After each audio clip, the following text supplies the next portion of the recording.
কোচবিহারে এই গ্রামে রবীন্দ্রনাথকে দেখতে কৌতূহলী হন অনেকেই। জীবন্ত রবীন্দ্রনাথের সঙ্গে অনেকে সেলফি তোলার আবদার জানান। আর 25শে বৈশাখ এলে এই কৌতূহল আরো বেড়ে যায়। এই বিশেষ দিনেই বিশ্বকবি রবীন্দ্রনাথ ঠাকুর জন্মগ্রহণ করেছিলেন। তাই তো এই বিশেষ দিনটিকে মনে রাখতে বাঙালি প্রতি বছর সমারোহের সঙ্গে দিনটিকে পালন করে আসছে। 25শে বৈশাখের আগে মঙ্গলবার কোচবিহারে গ্রামে দেখা মিলল তাকে। তবে রবীন্দ্রনাথ তো পরলোক গমন করেছেন বহুদিন পূর্বে। তবে ইনি আবার কে? নিশ্চয়ই প্রশ্ন জাগছে মনে। না, ইনি সত্যি রবীন্দ্রনাথ নন।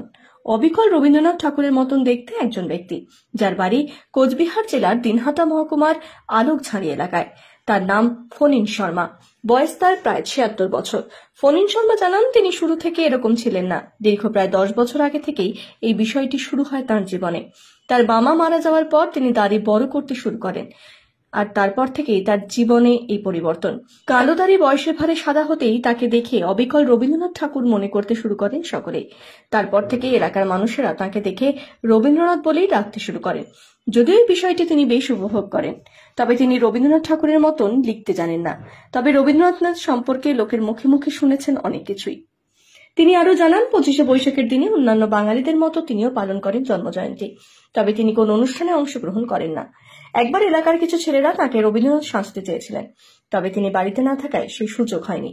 তবে তিনি এভাবেই ভালো রয়েছেন। তিনি রবীন্দ্রনাথ সেজে ঘুরে বেড়াতে চান না।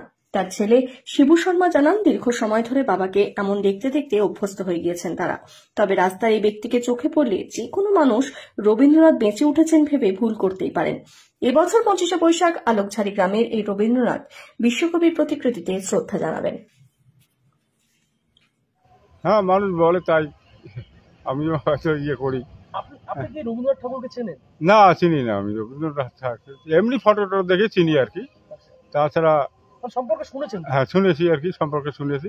এই যে আপনাকে লোকে রবীন্দ্রনাথ ঠাকুর মনে করে, এই বিষয়টি আপনার কেমন লাগে? ভালো লাগে, ভালোই লাগে তো। হ্যাঁ, আচ্ছা, এই যে মানে দীর্ঘ সময় ধরে আপনার রবীন্দ্রনাথ ঠাকুর হয়ে রয়েছেন, আপনি দেখতে অনেকটা কিভাবে শুরু হলো এই বিষয়? শুরু হলো ওই মামা মারা গেছিল, তার জন্যই মানে দাড়ি চুল আমি রাখলাম সাধ্যের পরে। তাই মানুষ দেখতে দেখতে হয়তো কেউ বলে যে না, হয়তো বাইরে যাই সময় করতে গিয়ে আমি একবার কাটছিলাম, মানুষ গ্রামের লোকেই আমাকে চিনে না। হ্যাঁ, আমাকেই জিজ্ঞেস করে যে আচ্ছা তোমার আরেকটা ভাই এইরকম ছিল, গেল কোথায়? বলে না, সেই ভাই তো আমি। বলে না না, তুমি না। হ্যাঁ, ওর পর থেকে আবার আবার ফিরে রাখছি। এইরকম মানে করতে করতে চলছে আর কি আমার। হ্যাঁ, তখন থেকে আর আর আর কাটি না। কতটা সময় হবে 7-8 বছর হলো।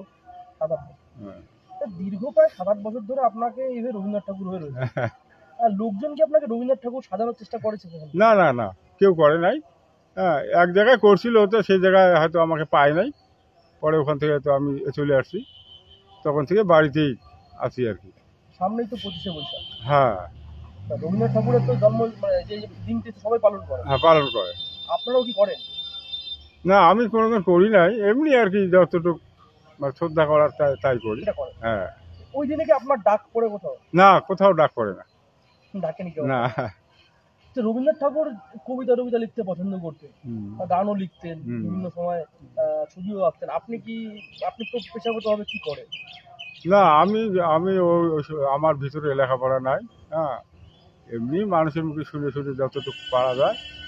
আপনি মূলত পেশাগতভাবে কি করেন? মানে কৃষি কাজ করি আমি। কৃষি কাজ করেন? হ্যাঁ। মানে আপনার জমি রয়েছে? অল্প কিছু রয়েছে জমি। আপনার জন্ম কত সাল? জন্মটা আমি তো ওটা ছোটবেলায় বাবা মারা গেছে, জন্মস্থান তো হলো দিনাটা। হ্যাঁ, এদিকে তো ছোটবেলায় আসছি। আপনার বয়স কত? 76। আপনার নামটা জানাবেন? ফণীন শর্মা।